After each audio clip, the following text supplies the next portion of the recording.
opportunity for you guys to experience what it might be like to live with dementia. So in order to do that, we do have some special gear that we'll give you to put on, and each of those items have a specific purpose. So we start with our gloves. We'll give you some restaurant gloves to put on first, and then some knit gloves. So I'll let you take a pair of each. So the knit gloves are meant to diminish your sense of touch and fine motor abilities. So that's common in people who have dementia. Yeah. You don't have to, it's up to you. Okay. Yeah. So yeah, restaurant gloves first and the knit gloves. Eyewear is meant to restrict your peripheral vision, which is very common in people who have dementia. And the progression of dementia, that kind of diminishes as well.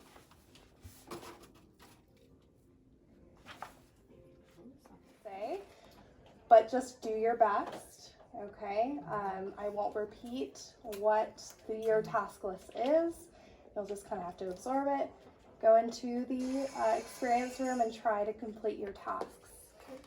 So you'll go ahead and put the eyewear and the headphones on. And oh, before you put your headphones on, I will go ahead and put my hand on your shoulder. I'm going to read the list off to you, and then when I am done, I'll tap your shoulder, and that's how you know to go into the room.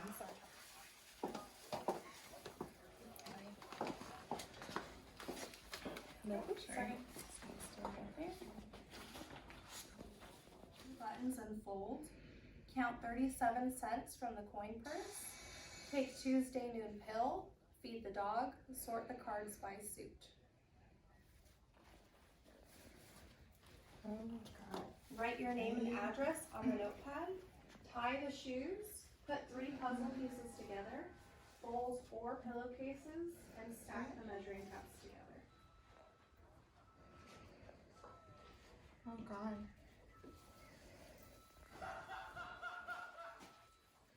Okay. Yes. I'm not sure.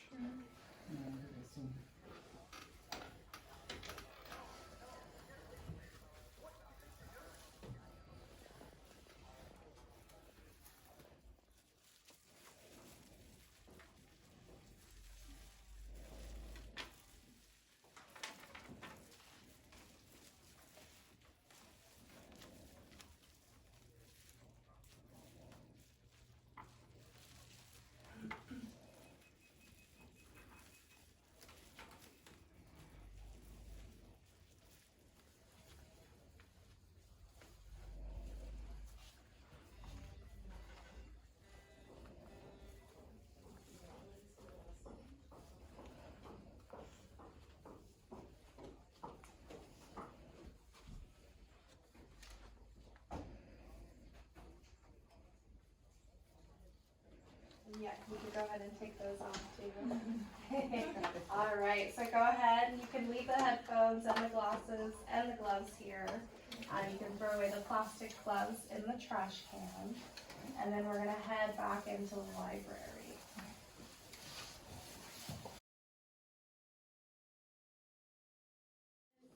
Just think about how that experience made you feel. What were some of the emotions that you see on the list that describe how you felt in there? Anxious. Anxious. Lost. Tense. Tense. Overwhelmed. Worried. To take everything off. Relieved. Yeah. Kind of like. End it now. Yeah. It's kind of like a weight's lifted off. Yeah.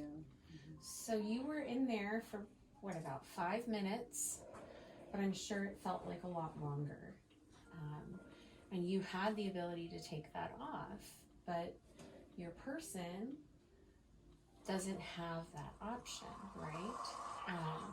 When we are talking about dementia, in general, some of the behaviors that Miranda saw while you were in the classroom, if you'd like to touch on some of those behaviors. Yeah, so you both kind of followed each other into the room and kind of imitated what each other was doing. So, you kind of talked to yourself, was like, I don't know what I'm doing or what I'm supposed to do.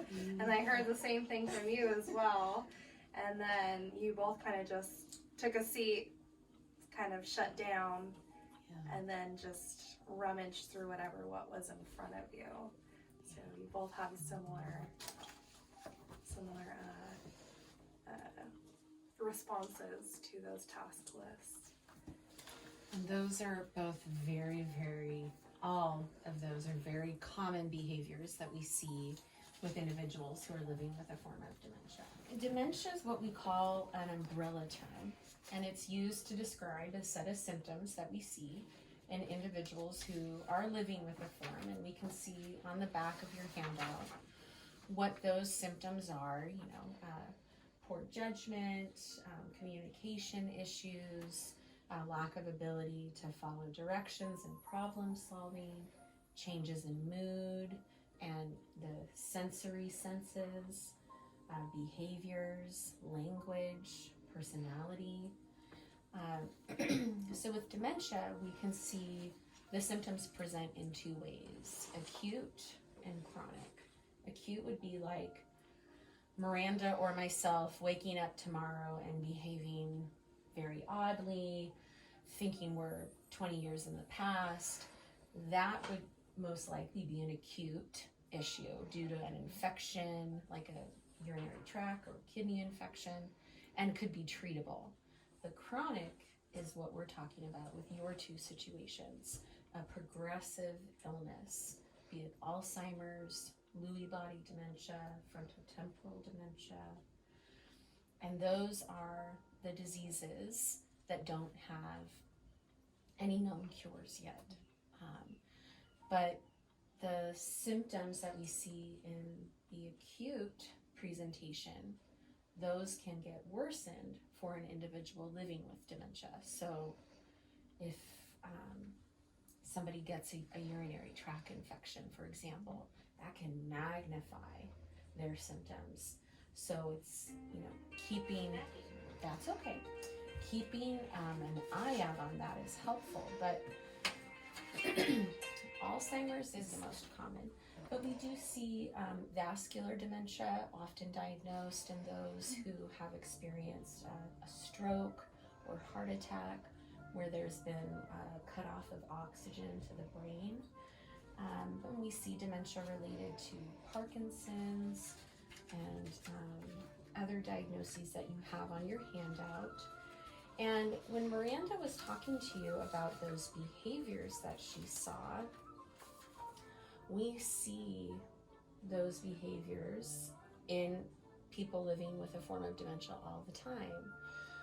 You might find that your husband, your mom, would follow you around the house, and you're like, I just want a moment of quiet, leave me alone.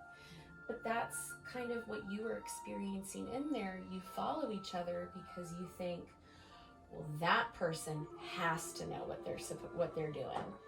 I don't know what I'm supposed to do, so I'm gonna follow them, and maybe I can figure that out along the way.